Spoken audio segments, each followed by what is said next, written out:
आइए, सुनिए, देखिए, समझिए सनातन सत्य।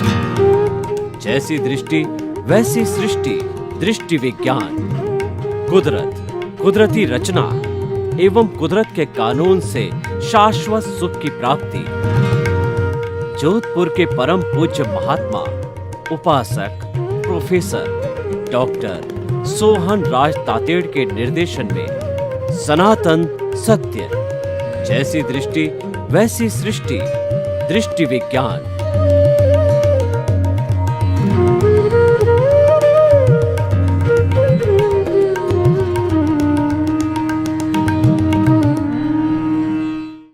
भाइयों और बहनों, मातृशक्ति को नमन। आज का हमारा अति उत्तम विषय, दगा किसी का नहीं सगा। यानी धोखा देने से व्यक्ति धोखा खाता है। हम कई बार व्यवहारिक जीवन के अंदर लोगों को धोखा दे करके प्रसन्न होते हैं कि हमने धोखा दिया, हमने इतना प्रॉफिट कमा लिया, हमारे इतना लाभ हो गया, लेकिन वास्तव के अंदर वो हमारा उससे ज़्यादा नुकसान है। क्योंकि यह प्रकृति का नियम है कि जो खड्डा दूसरे के लिए खोदता है वो दूसरा व्यक्ति तो कब गिरे पता नहीं है, लेकिन खोदने वाला उसी क्षण जो है गिर जाता है। हम इसको दार्शनिक दृष्टि से जो है भीतरी जगत के हिसाब से, भावों के जगत से इसको सिद्ध करेंगे कि इसके क्या नुकसान होते हैं। लेकिन अभी हम व्यवहार जगत की बात करें कि व्यक्ति अगर किसी को धोखा देने की प्रवृत्ति के अंदर चला जाता है तो धीरे धीरे उसकी हैबिट बन जाती है। देखिए, हमारे जो मन वचन काया की जो क्रिया होती है उसके अंदर 3 बातें होती है। पहला वृत्ति होता है, फिर प्रवृत्ति होता है और फिर प्रकृति होता है। इसको समझना बहुत ज़रूरी है। वृत्ति का मतलब कोई भी कर्म करना, कोई भी क्रिया करना, कोई भी कार्य करना, कोई भी काम करना। जैसे कि जो है हम सुबह के समय में जल्दी उठते हैं तो ये कार्य हमने किया तो ये हमारी वृत्ति हो गई।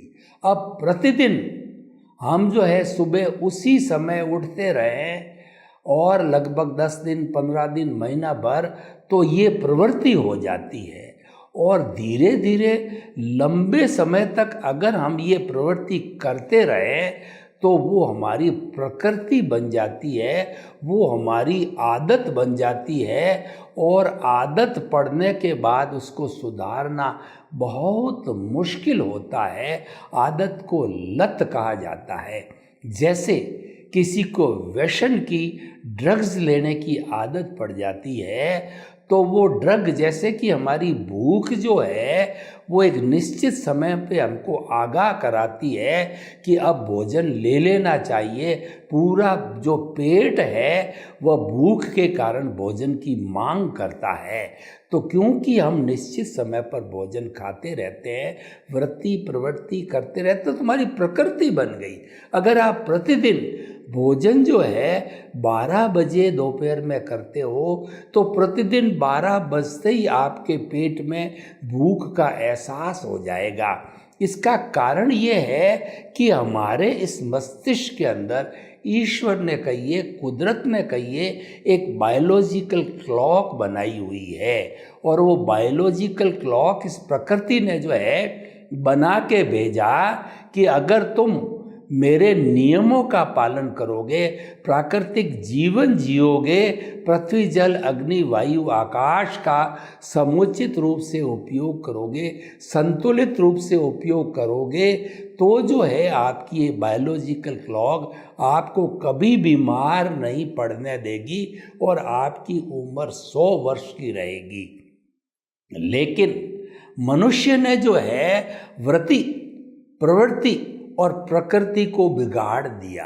कैसे कि रोज जो काम समय पे करना होता है वह इन टाइम पे नहीं करके अलग अलग टाइम पे किया।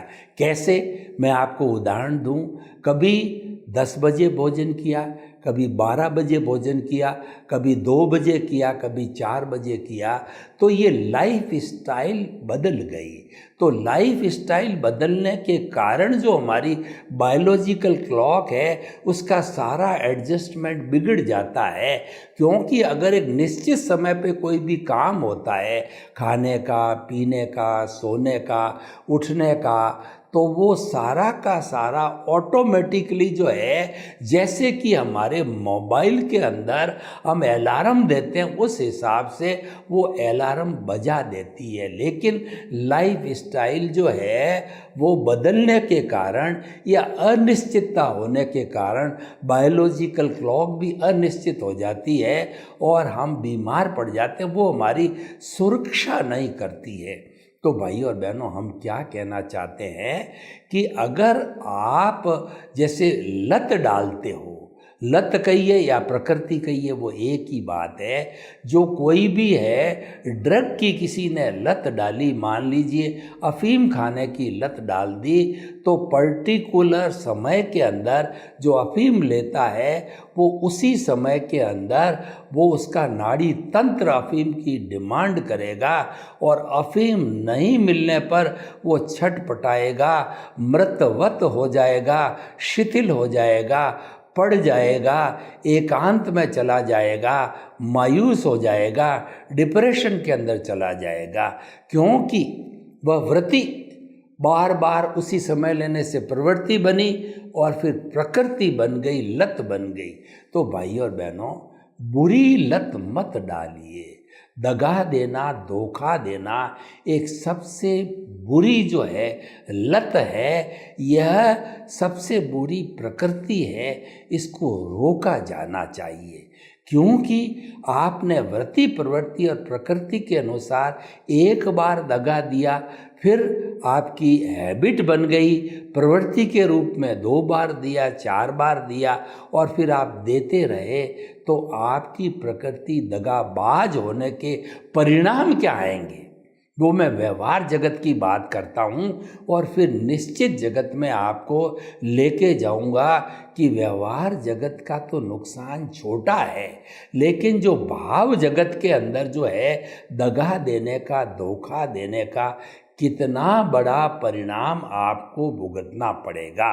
देखिए, व्यवहार जगत के अंदर आप किसी को धोखा देते रहे या किसी को जो है आप दगा देते रहे, तो दगा देते देते हमारे जो व्यवहार जगत का हमारा परिवार है, समाज है, हमारा व्यापारिक जगत है, जिस जगत में हम जीते हैं, जिस जगत के अंदर मूवमेंट करते हैं, उन सब को धीरे धीरे धीरे हमारी लत का, हमारी प्रकृति का, हमारी आदत का पता लगने लग जाएगा। तो लोग हमसे जो है बिछुड़ने लग जाएंगे और लोग हमारा संसर्ग नहीं करेंगे। क्या बतावें कि यहाँ तक कि परिवार के लोग भी आपसे बिछुड़ जाएंगे, वो आपसे विमुख हो जाएंगे कि यह व्यक्ति दगाबाज है, हमको भी दगा दे सकता है। व्यापारिक जगत में कोई भी आपसे व्यापार करना नहीं चाहेगा कि इससे हमने संपर्क किया तो हमको धोखा देगा, हमको नुकसान में उतार देगा, हमको दुख में डाल देगा, हमको तकलीफ में डाल देगा। तो इसीलिए कहा गया है कि दगा किसी का नहीं सगा। सगा का अर्थ ये हुआ, आप अच्छे काम करते हो तो सभी आपके सगे या सखा बन जाते हैं, आपके मित्र बन जाते हैं। और आप बुरा काम करते हो, बुराई के काम करते हो, तो आपके मित्र भी आपके दुश्मन हो जाते हैं। संसार के अंदर 2 खाते चलते हैं, एक अच्छाई का खाता, एक बुराई का खाता। हमारा हृदय है वो कुरुक्षेत्र है, उसके अंदर जो है वो कौरव और पांडव हर समय जो है लड़ते रहते हैं, यानी बुराई और अच्छाई का संघर्ष चलता है। कैसे चलता है, मैं आपको एक उदाहरण दूँ। उदाहरण, मुहावरे, कहानी, इडियम्स के द्वारा जो कठिन चीज़ है वो सरल बन जाती है, सहज बन जाती है, सुगम बन जाती है। देखिए, आप चल रहे हो और चलते चलते किसी बहन की जो है सोने की चेन नीचे गिर गई, तो आप पीछे चल रहे हो, आपके मन में ये आया कि कोई देख नहीं रहा है और ये चेन कीमती है, इसको उठा के जेब में डाल दो। ये हमारी मनोवृत्ति कहिए या दगे की आदत कहिए या हमारा भीतर जो कषाय जो कलुषित है और जो हमारी आज्ञा है, वो हमको ये कहती है कीमती चीज़ है, तुम्हें मुफ्त में मिल जाएगी, जेब में डाल दें। थोड़ी देर के अंदर अगर हम सेंसिबल हैं, अगर हमारे पास में ज्ञान है, तो हमारी प्रज्ञा हमारा कान खींचेगी कि तू तो आज्ञा में रहने वाला, तुम तो मेरे साथ में रहने वाला, तू तो ज्ञानवान व्यक्ति, अपना सो अपना, पराया सो पराया। ये जो धन है किसी और का है। तो दो चीज़ें होती है, या तो उसको आप छोड़ के चले जाओगे या आप उसको लेकर के पुलिस में जमा करा दोगे। तो ज़्यादा अच्छा तो यही है कि उसको पुलिस में जमा करा दिया जाए, तो एक सिटीजन का, एक नागरिक का जो है वह भी फ़र्ज अदा हो जाता है। कई बार अखबार में हम पढ़ते हैं कि जो ऑटो चालक होते हैं कई ईमानदार होते हैं, तो भाई बहन जब उसकी ऑटो में बैठते हैं तो पर्स को पीछे भूल जाते हैं या कोई नोटों की गड्डी गिर जाती है, तो अगर ईमानदार ऑटो चालक है जो कि दगा नहीं करने वाला है, वह उस पर्स को या नोटों की गड्डी को पुलिस के पास में जमा करा देता है, पुलिस इंक्वायरी करके उस व्यक्ति को दे देती है, तो वह व्यक्ति जो है किसी के साथ दगा नहीं करता है, भलाई करता है, लेकिन दूसरे की चीज़ उठा लेता है। दगे में देखिए, दगा का बहुत बड़ा संसार है। जैसे मोह का वट वृक्ष है, सारी बुराइयां मोह के अधीन आती है, उसी तरह से दगे का भी संसार बड़ा है। दगा के अंदर क्या क्या होता है? एक तो दगा ये है कि कोई भी आप व्यापारी हो, 1 रुपये की चीज़ के 2 रुपये ले लेना, और आप वस्तु दे रहे हो उसके अंदर मिलावट कर देना, सोने के अंदर जो है ज़्यादा तांबा मिला करके उसको जो है शुद्ध कैरेट का बता करके दे देना, और जाली दस्तखत कर देना, और जो है जाली जो है डॉक्यूमेंट्स बना देना, झूठी गवाही दे देना, किसी का जो कहना चाहिए मर्डर तक कर देना, यह भी दगा है। तो दगा के बहुत सी संज्ञाएं हैं, उन सबको दगा कहा जाता है। दगा एक बुराई है, इस बुराई से हमको बचना चाहिए, और जो इस बुराई का सेवन करते हैं वो मनुष्य जीवन में पशुवत हो जाते हैं। परिवार वाले उससे कट जाते हैं, मित्र उससे कट जाते हैं, समाज उससे कट जाता है, और वो अकेला पड़ जाता है, उसका जीवन जीना दूभर हो जाता है। ये तो व्यवहार जगत की बात है। और कई बार दगा देने वाला व्यक्ति पुलिस कार्रवाई में आ जाता है, जेल चला जाता है, और कोर्ट की जो है कार्रवाई में चला जाता है, और जो है अधिकतर तो जो है वह व्यक्ति जो है वो दगा देते देते बहुत बड़ी मुसीबत में भी फंस जाता है। ये तो हमने व्यवहार जगत की सारी बातें कही आपसे। अब हम जो है वो भीतर का हमारा भाव तंत्र है, उस भाव तंत्र की बात करते हैं, भीतरी जगत की बात करते हैं। तो हमारे भीतर का जो साम्राज्य है वो प्रभु का साम्राज्य है, वो हमारी आत्मा का साम्राज्य है। उस साम्राज्य के अंदर कोई भी अन्य परिंदा भी पर नहीं मार सकता। आपकी कितनी प्रिय पत्नी हो, बेटा हो, पोता हो, वो आपके प्राइवेट जगत के अंदर एंट्री नहीं ले सकता। वह प्योरली जो है आपका प्राइवेट जगत है, उसके अंदर आप और आपका प्रभु है। आपका अर्थ क्या हुआ कि आप जो कषाय रूप में हो या प्रतिष्ठित आत्मा के रूप में हो, वो प्रतिष्ठित आत्मा जो है पुरुषार्थ करने वाली है। हमारी मूल आत्मा दृष्टा है, वह अक्रिया है, वह तो कुछ भी नहीं करती, मात्र उसकी प्रेजेंस है। उसकी प्रेजेंस न हो तो हर प्राणी जो है वह एक मृतवत हो जाता है, कंकाल हो जाता है, डेड बॉडी बन जाता है। इसीलिए आत्मा की जो है प्रेजेंस होना जरूरी है।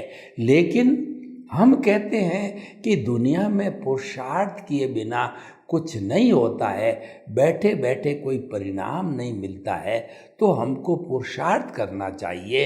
तो हमने पुरुषार्थ को दो भागों के अंदर बांटा, एक रिलेटिव पुरुषार्थ और एक रियल पुरुषार्थ। रिलेटिव पुरुषार्थ मन वचन काया की क्रिया से किया जाता है और हम जन्म से मृत्यु तक जो है पुरुषार्थ करते रहते हैं, वह पुरुषार्थ कहलाता है। जन्म लेना, जन्म के बाद में वही माता पिता, फिर हम बड़े होते हैं, फिर हमारी शादी होती है, फिर पत्नी होती है, बच्चे होते हैं, हम इंजीनियर, डॉक्टर, चार्टर्ड अकाउंटेंट, व्यापारी, नेता, जैसा जैसा हमारा पिछले जन्म का जो है हमारा उपादान होता है, पिछले जन्म का जैसा हमारा जो उदय और प्रारब्ध होता है, उसके अनुरूप जो है जन्म से मृत्यु तक हमारी वह कार्रवाई चलती रहती। इसीलिए कहा गया है कि मन वचन काया तथा उससे जुड़ी हुई हर प्रवृत्ति मात्र कुदरती रचना है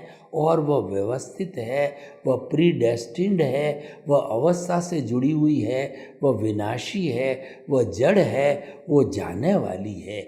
यानी कि हमारा सुख जा रहा है, ये आने के लिए नहीं आ रहा है, सुख जा रहा है, दुख जा रहा है, तकलीफ जा रही है, बीमारी जा रही है, हमारी अवस्था जा रही है।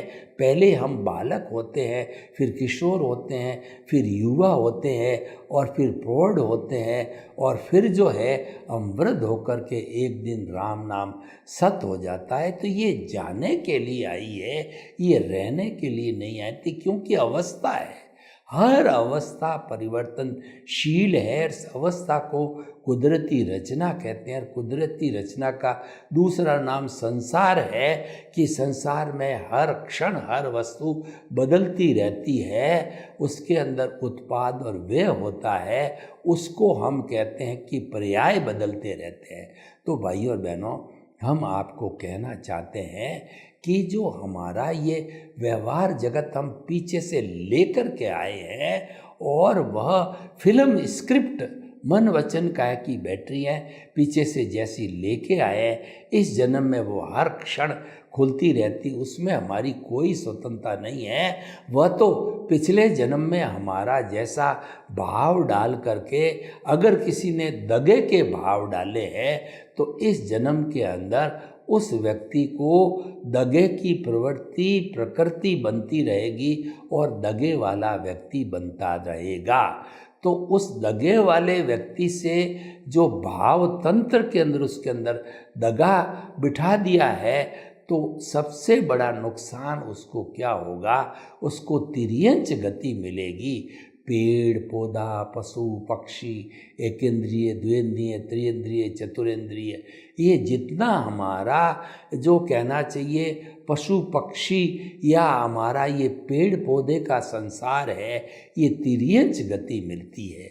जो दगा देता है, भगवान ने कहा उसको तिर्यंच गति मिलती है, और जो दगा नहीं देता है, प्रामाणिक व्यक्ति होता है, उसको जो है कभी भी जो है वो तिर्यंच गति और नरक गति नहीं मिलती।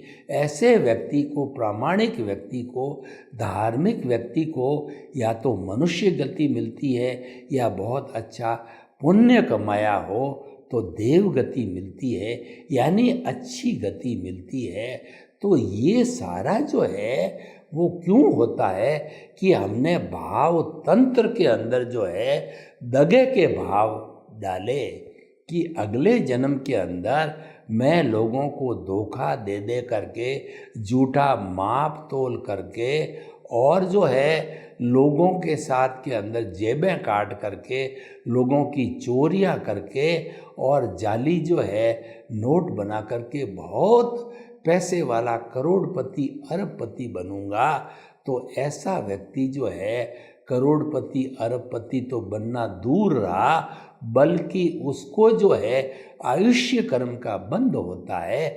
आयुष्य कर्म के बंध की जो थ्योरी है वो लंबी थ्योरी है, परंतु जीवन जो उस वक्त का जीवन था, उस वक्त के जीवन से 2/3 के बाद में आयुष्य कर्म का जो बंध का चांस मिलता है, गति का चांस मिलता है, तो वह जो है उसके पहला राउंड, दूसरा राउंड, 2/3 के बाद का 1/3 का तीसरा राउंड, ऐसे राउंड मिलते रहते हैं। और हर बार में अगर वो दगा के भाव डालता है तो निश्चित तौर पे अंतमति सो गति, वो व्यक्ति दगे वाला ही बनता है। और इस जन्म के अंदर वह जो है दगे के कारण वह तिर्यंच गति भुगतता है। पशु पक्षी और जो है वो पेड़ पौधे की जिंदगी जो है यापन करता है। तो भाइयों और बहनों, जो 4 गति होती है, उस नरक गति, तिर्यंच गति, मनुष्य गति, देव गति के जो है वो गति होने के हम आपको कारण बताते हैं। फिर आप जो है वृत्ति, प्रवृत्ति और प्रकृति कैसी बनानी है, किसी को दगा देना है या न देना है, ये आपको तय करना पड़ेगा। क्योंकि भाव जो है वो लाइव प्रतिष्ठित आत्मा है, वो उसमें आप पूर्ण स्वतंत्र हो, उस पर कुदरत का कानून लागू नहीं होता है। परंतु एक बार भाव डालने के बाद में, बीजारोपण करने के बाद में जब पौधा बनेगा, फल आएगा, उसमें आप स्वतंत्र नहीं हो। भगवान कृष्ण ने गीता में कहा है कि निष्काम कर्म करो। इसका अर्थ क्या हुआ कि कर्म करना आपके हाथ में है, फल आपके हाथ में नहीं है।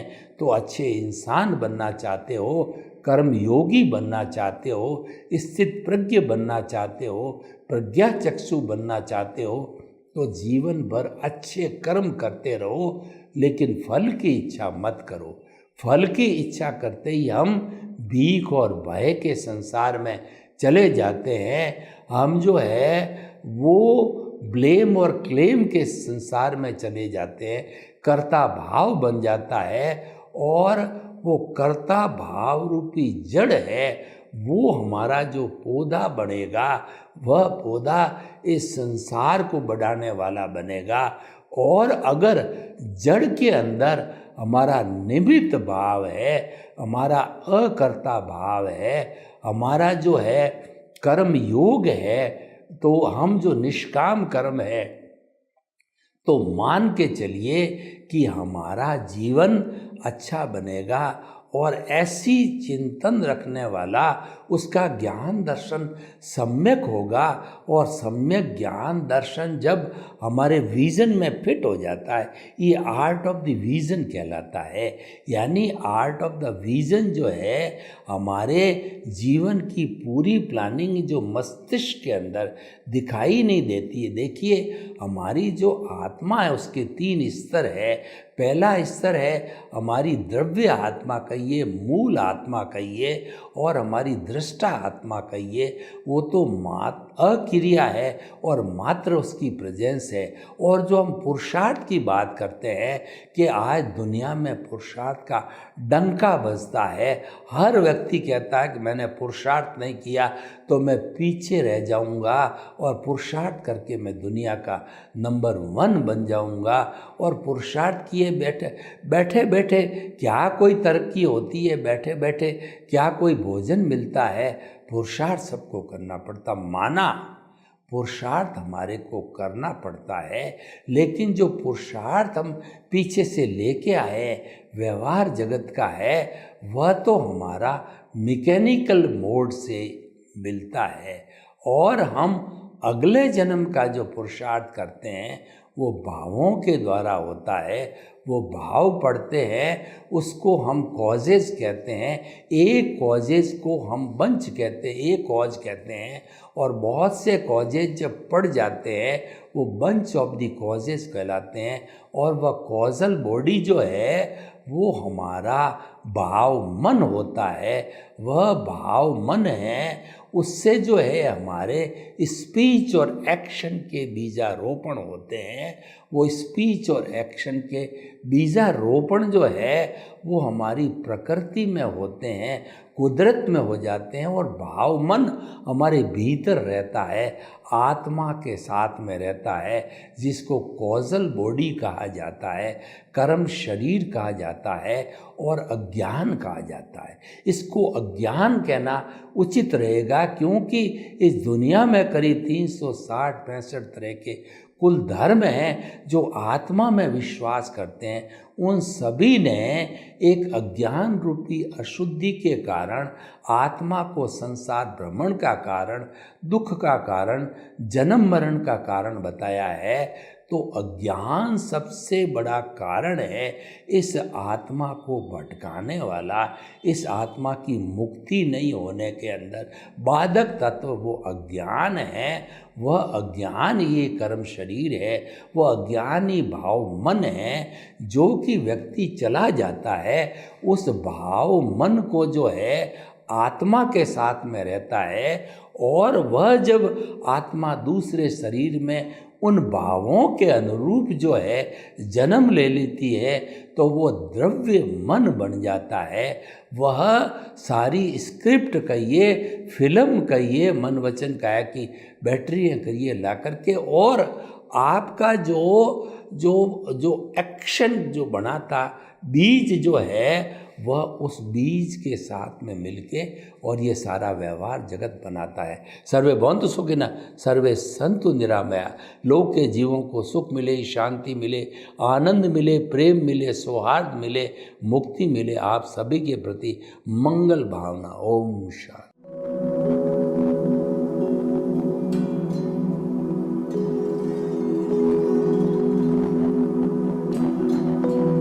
एक ऐसा अंतर्राष्ट्रीय ख्याति प्राप्त मानव जो गुरु प्रेरणा से पिछले 20 वर्षों से वानप्रस्थ जीवन जीते हुए 24 घंटे मानवता की सेवा में संलग्न है।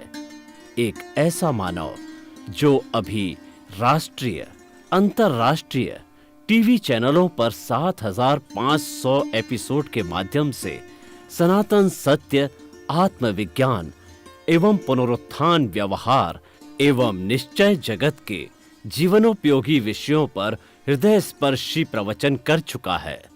उस मानव का नाम है महात्मा उपासक प्रोफेसर डॉक्टर सोहन राज तातेड़। प्रोफेसर तातेड़ द्वारा योग, दर्शन, शिक्षा विषयों पर रचित पीएचडी स्तर के 250 शोध ग्रंथ भारत के 100 प्रतिष्ठित विश्वविद्यालयों में शोधार्थी पढ़ रहे हैं तथा वे सभी शोध ग्रंथ वहां की सेंट्रल लाइब्रेरियों में उपलब्ध हैं। महात्मा सोहन राज ने अभी तक हजारों स्कूलों, कॉलेजों, विश्वविद्यालयों एवं संस्थाओं में सेमिनार, वर्कशॉप, कैंप लगाकर लाखों विद्यार्थियों को योग, दर्शन, शिक्षा का प्रशिक्षण देकर उन्हें सुसंस्कारित किया। डॉक्टर तातेड़ ने भारतीय संस्कृति उत्थान के 4000 से अधिक समसामयिक विषयों पर आर्टिकल लिखकर ऑनलाइन जर्नल, पत्रिकाओं, वेबसाइट्स पर प्रकाशित किया, जिसका उपयोग लाखों पाठक कर रहे हैं। उपासक तातेड़ के 5000 से अधिक आज का सुविचार, आज का शुभ संदेश, आज का मंगल भावना योग आदि चिंतन websites, Twitter, blogger, Facebook, YouTube माध्यमों से लाखों लोग अपना जीवन निर्माण कर रहे हैं। मानवता के मसीहा ऐसे महामानव महात्मा सोहन राज तातेड़ के प्रोफाइल को अभी तक विश्व के 20 लाख दर्शक यूट्यूब पर, 12 लाख गूगल पर एवं लाखों दर्शक फेसबुक, ब्लॉगर, ट्विटर और इंस्टाग्राम पर देख चुके हैं।